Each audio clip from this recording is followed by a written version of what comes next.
Hi, everyone, and welcome back to another episode of AV Career Masterminds.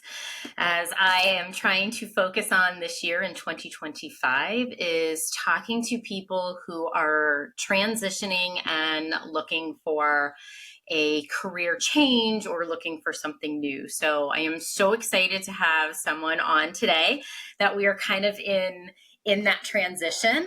So Josh, if you can introduce yourself and tell us a little about who you are, what you've done, and then we'll kind of get into finding out what you're looking for. My name's Joshua Bloom. I've been in AV for about 20 years now, going on 21, and basically just going through the motions, trying to find my perfect fit, and trying to work better on learning how to do the designs a lot more. So we met, and we had never met before, but we met a couple weeks ago in Tampa at a Sennheiser event, and so you were there and explained to me kind of where you are in your transition, and so I love networking events like that and small events like that. So what was a reason for you to get there? Like, what was it, because they were offering credit? Was it because there was manufacturers, just because it was local? Like, what was your driving factor for attending that? It was a combination of, one, it was local, and two, I had made friends with a couple of people at Sennheiser from when I worked in education years ago. And they sent me the invite, and I was like, I had the time, I can go to it. Didn't necessarily care as far as the CTS credits, because as I explained to you in our meetup, I unfortunately don't have my CTS yet. So that kind of doesn't help me much. But it was more, one, to further my education, see what technology's coming out now, how it can apply for audiovisual, be it in commercial, education, or whatnot, and then just see what people were there that I may not have met just by being out in the field, and just seeing what I could find while I was out there. Yeah. So, and I love that, like, right? Because the big thing I'm a big proponent of for people, and I push this and I say this a lot, is if you can, if an event like that is within driving distance for you, and you have the ability to go, right? It's amazing who you can meet and who you can talk to, right? I came all the way over from Miami, right? Again, I've got some business and things I can do with Sennheiser and some of the people that were there. But you and I had an opportunity to meet. And if I wouldn't have gotten in the car to go, you and I wouldn't have had this opportunity. So as we were talking and you were saying, about not having your CTS, and you talked about having all of your certifications. And when you sent me over your resume, you have a list. One of the people that was there from QSC turned around and said he's surprised that basically I don't have a binder because of my certifications. But and I'm looking at this, and there are Crestron certifications. You have Audinate Dante certifications. You have some Extron. You have Atlona. So what is important? Why are those important to you? Why is it important for you to get those? Originally, as I said, I came from education, and we, at the time, were a Crestron school. So that's where the Crestron came in. I was doing video conference classrooms. It was a program where students from Pinellas County could stay in Pinellas County, but they would get their education from colleges that were actually outside of the state. So they would be students of, say, a school in Chicago, but they would still be in Pinellas County. It was all being done through video conference. And so one of the things we had for DSPs at the time was symmetrics. So to better understand how I could support the symmetrics, because I was basically the system tech for like 13 campuses, I went and got the certification for symmetrics so I could understand it better.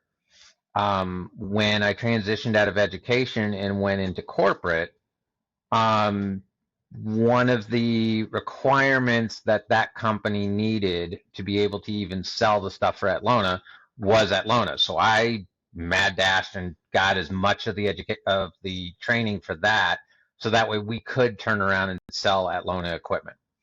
So a lot of times when I was getting the certs, it was because it was a requirement based off of what I was doing at the time. Um, and then it never hurts to have that education. Like I was talking to a company that was local for possibly as a lead install tech yesterday, and they admitted, yes, I've got a lot of certification in education, even though they are predominantly residential while mine's corporate. Then at least that education I got could technically transition to residential, because at least I'd have the understanding of like how things interconnect. Would it help me necessarily in the residential as far as the programming because they were doing Control 4?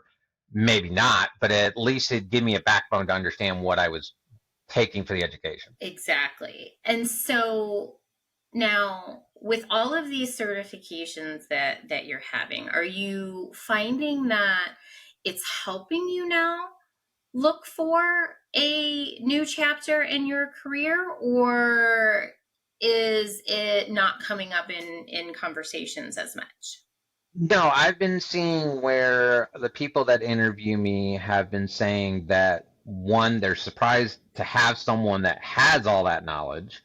Um, but then when I'm out, if for some reason I do a field job, it would help in understanding how the many different flavors that are out there can interconnect.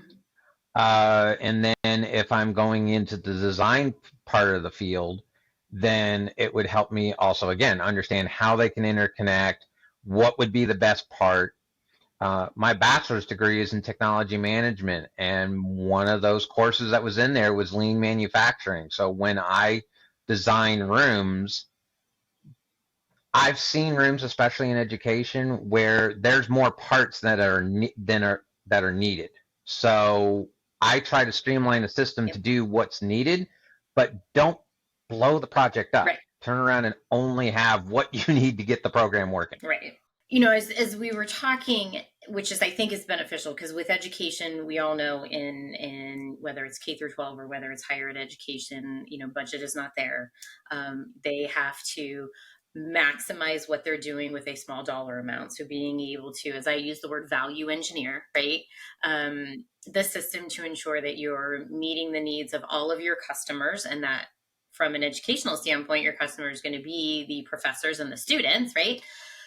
To get everything. So being able to do that, I think, is extremely beneficial, and have that understanding so that you could spread out your dollars.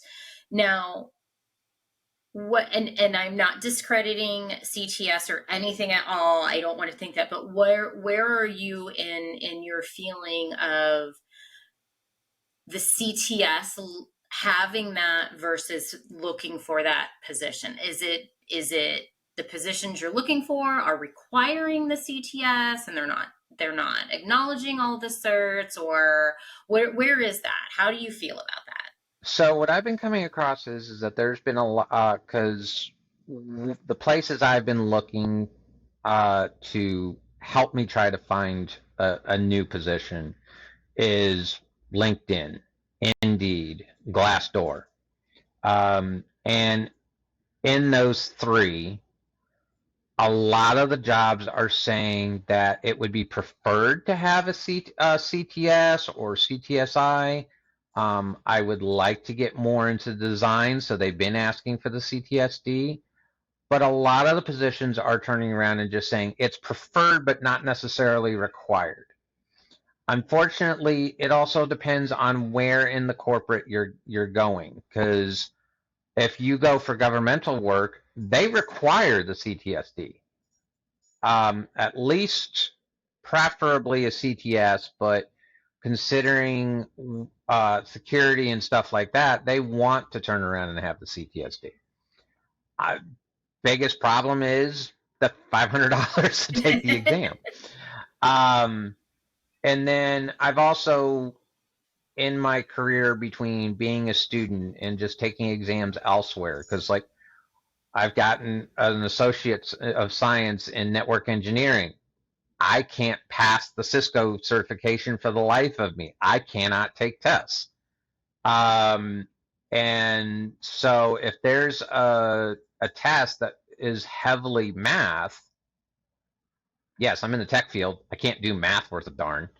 And I've actually got a documented math disability, which unfortunately hurts me on tests. So to push the CTS makes it hard.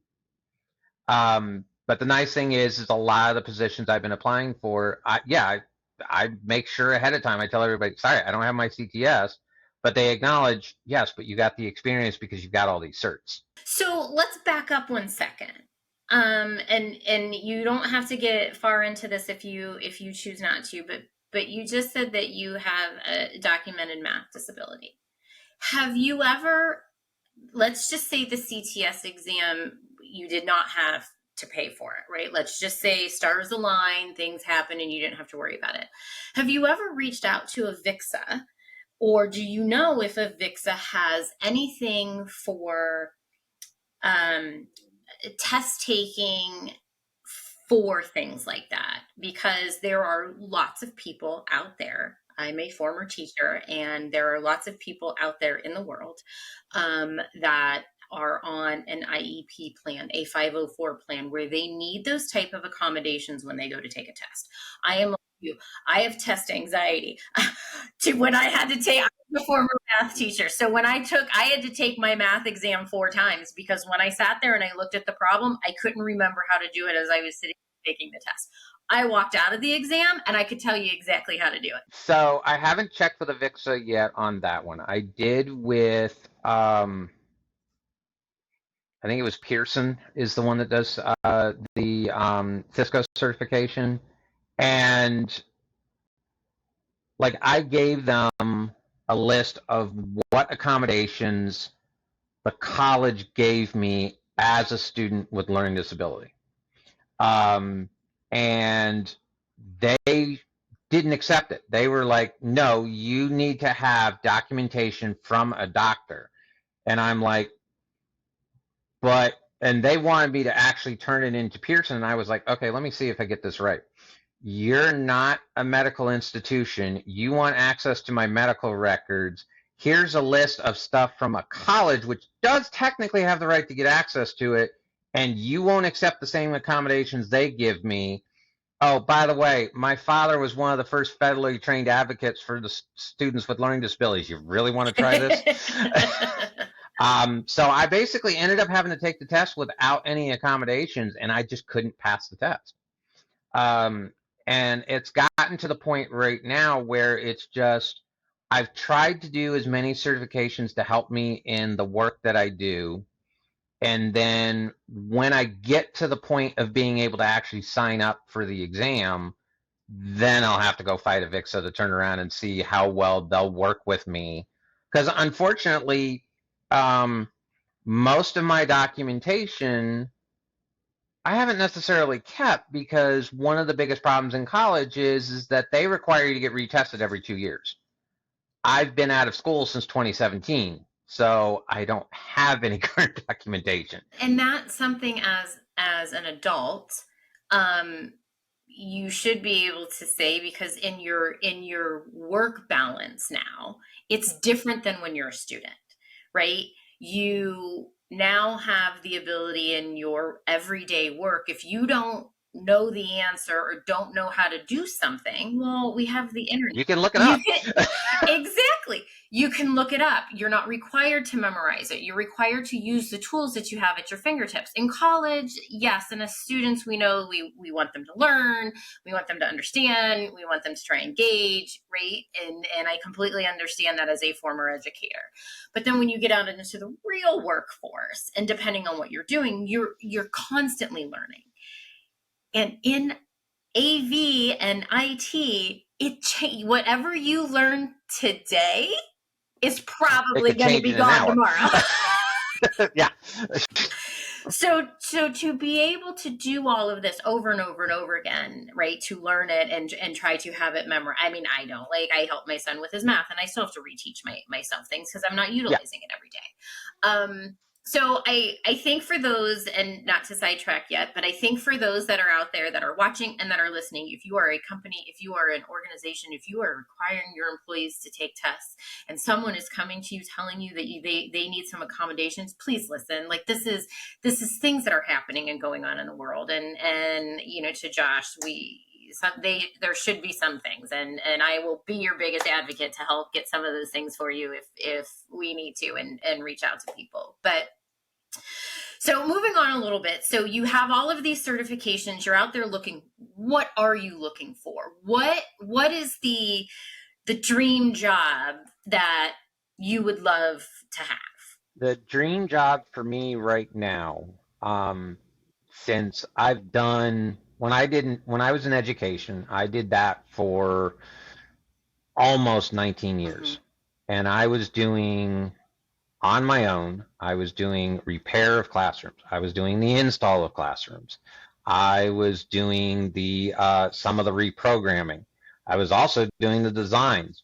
But on all of that, I was self-taught, Right. which in AV is not necessarily a bad thing. No. You just don't always know all the codes Right. as far as building codes and OSHA and stuff like that. And then for the design work, it was again self-taught. So I learned on Visio originally. Okay. Yeah. But the Visio, the way I was learned how to do it was basically a glorified napkin sketch. It was not building blocks or anything like that. I then switched to AV Snap. The recent job I was with, I was doing StarDraw, which I actually enjoyed StarDraw. I could not teach AutoCAD to me worth of beans on my own. Most jobs that are out in the industry right now are asking for either AutoCAD or Revit. Okay. And I would like to find a position where I can sit there and just design. I love doing that. Just doing the research, finding out how things can interconnect, and make sure everything is there for what the tech needs. So that's basically where I would like to go. I would like to go into the design. So you want to be able to design the spaces. You want to be able to be given the bill of material and design it and have the drawings for it. Am I understanding that right? Yes. I mean, I don't have a problem doing from the scratch, doing the bill of materials. But I also wouldn't, like when I was doing the stuff in education, I was doing all the above. I would actually do the design, write out the bill of materials, send it out to the vendors. And of course, since I was in higher ed, had to do the 3 quotes. So I was also making sure that when the vendors came back, everything was apples to apples, oranges to oranges. So yeah, that's where I'd like to go. Basically, take the bill of materials, be the system engineer, and build it, help the customers if they need troubleshooting.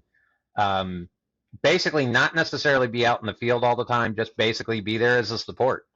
I mean, I did desktop support for,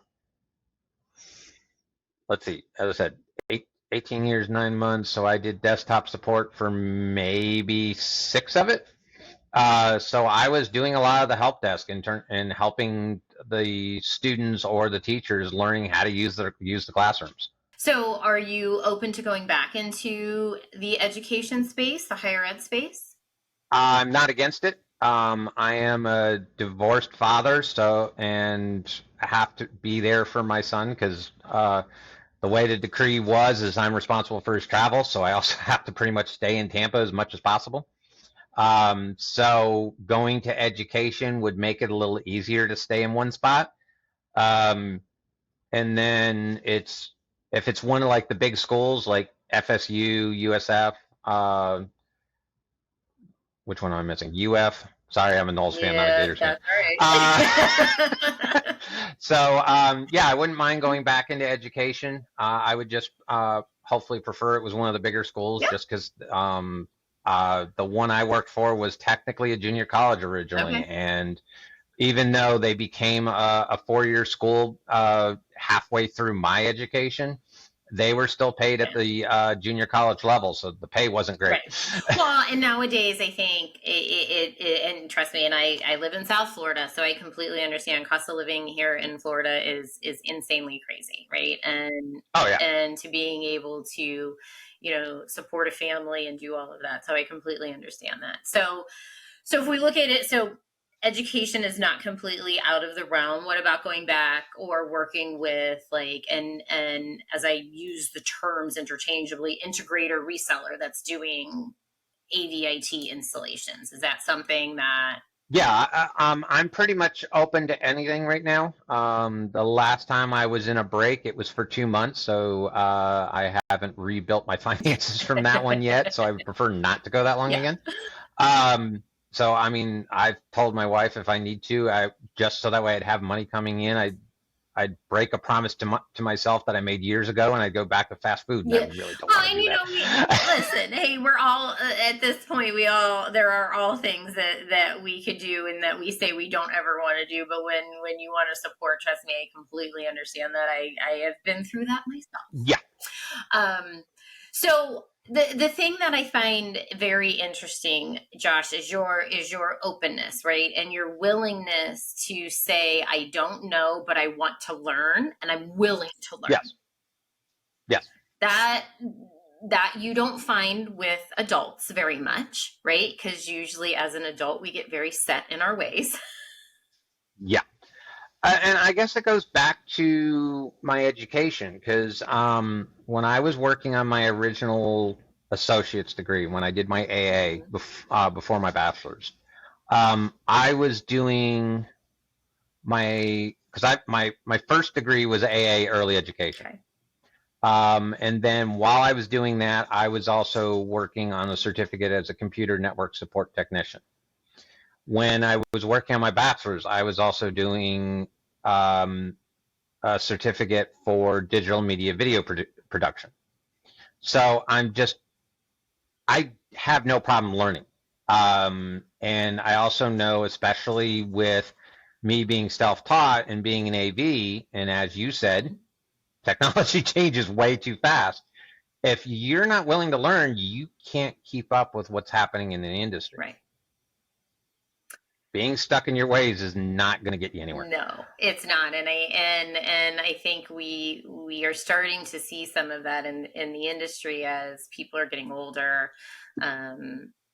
That age group of us in the industry is above that 45 mark, and some of us, and I'm going to say it that way, are very set, in our ways, and not wanting to make any type of change. So it's great that you want to be able to learn. You want to understand the ever evolving, changing technology that's going on in the industry.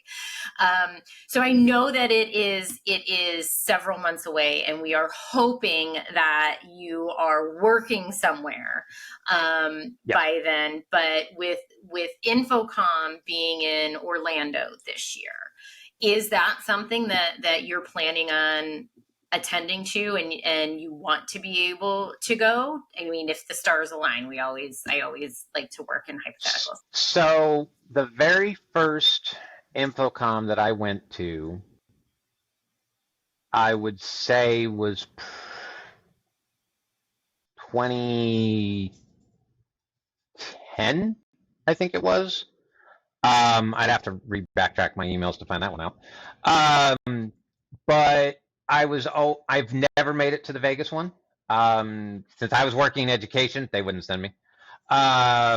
So I've always tried to go to the Orlando one, and I don't think I've missed a year since.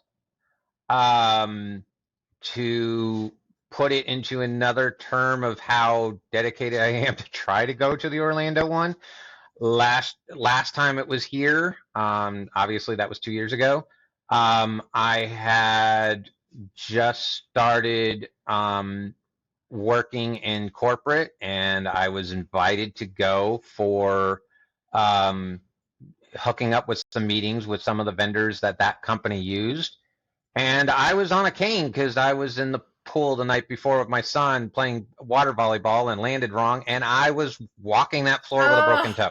my goodness, that is dedication. I I would was in think, so much pain when I got home. oh, that's dedication. Oh, I don't think I would do it. Normally when I go to Infocom, I try to get out there Tuesday Yeah, afternoon, so that way I'm out there all day, all of the days for the exhibit floor, because you can't walk that floor in one no. day and get everything. So I usually try to break it up into days. So usually I'll hit like displays and signage the first day, audio the second, and then the third day would be basically, depending on how the floor is broken Correct, up. right. Then I would do like the UVC or just Yeah. video in general and programming on the third day. Yeah. So then, have you ever gone and had the ability to attend any of the educational sessions and different sessions that they offer, or are you just going for the, Not as of yet. okay, Normally, because I was set in a position at the time, I hadn't gone for the most part, most of the time I went, it was in my education got it. days. And Yeah. as you said, education doesn't pay Right, very you're well. good. So they wouldn't pay for me to take any of the classes. But So I would just go out to the floor to learn what was out there because near the end of me working in education, we were trying to, especially right around COVID, we were trying to upgrade the classrooms because some of the rooms that we were upgrading, they were like 15 years old. yeah. They were still using BNC Oh, like, and for using that a long VCRs in some time. of the rooms. Yeah. So 2021, they had started the upgrade process.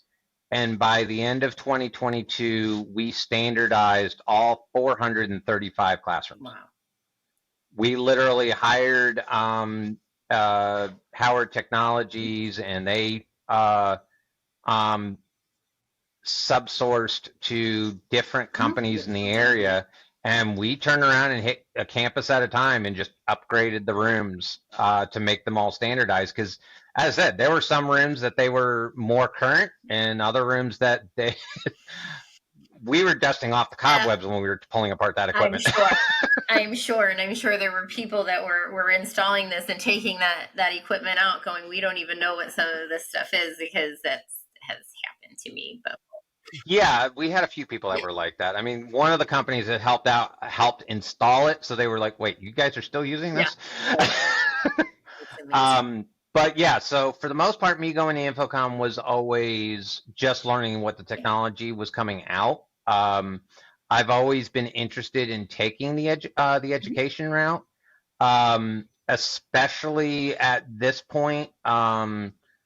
Local rep for Crestron has been pushing for me to try to finish as many of the tracks as possible for Yeah. Crestron, and I've at least finished the designer track. So he's been trying to push for me to go for the Crestron Masters for at least the design. Awesome. Yeah. So I'm obviously not going to go all the way to Spain for it. So I'm waiting for when it's in Orlando. Yes, exactly. So, well, I mean, you have the ability to go pretty far, I think, with what you want to do, and Yeah. I am excited to see where this is going to go for you and how we can help, because like I said, looking at your resume and seeing all of the certifications that are there, I think that speaks volumes. And like you said, I feel I am not discrediting the CTS at all. I think it is amazing, but I also think the certifications and being able to hone in on a manufacturer or a product and understanding what it does is amazing. Like, I think that's just Yeah. phenomenal that you're taking the time to do that. Yeah. So when we were doing the upgrades for those classrooms, one of the lead techs for Howard Technologies was in the process of taking his CTS. Mm-hmm. And he literally went to the CTS classes. And the instructor literally told him then that because he had been in the industry for so long, he was destined to fail the first time. That's what I've heard. And the instructor literally told him it's because when you take the classes and you take the exam, they quiz you on exactly what is on the exam. Unfortunately, everybody knows things don't always work out the way you want it to. So when you're doing installs, there's a totally different way to install it than what's on the exam, Right. because it all depends on the space you're installing it to. Exactly. So unfortunately, anybody that's been in the industry for a while and then takes the CTS, they usually don't pass because they're set. Okay, this is how we've installed it, and it's not the way that Avixa wants you to do it. Correct. Right. And that's the whole thing is there are so many different ways to do all of this based on the scenario you're in, based on your customer, based on all of that. And yes, there are the Infocom Avixa standards that we wish every organization was following. We know that is not true, because it's just like people are people, and we're all different. So but I hope that we can help figure out how to ensure that accommodations potentially could be made.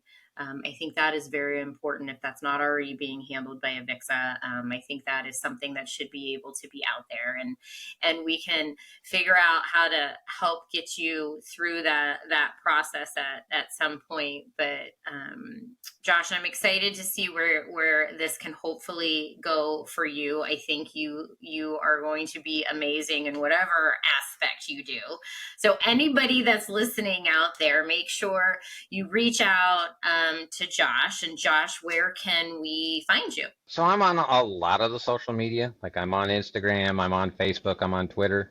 As far as for reaching out to me when it comes to a job or any help you guys may need, you can actually find me on LinkedIn. I'm under Joshua Bloom, and then look for DMCE. There's a few more letters after that, but that's the easiest one to find me. And so they can just message you there? Is that the best way you would like them and connect with you on LinkedIn? I have LinkedIn on my phones and on my iPad, so even if I am not actually on my computer, you can still get a hold of me. And I'm usually on my phone a lot, unfortunately, right now. So yeah, that's the easiest way to get a hold of me and the fastest way. Awesome.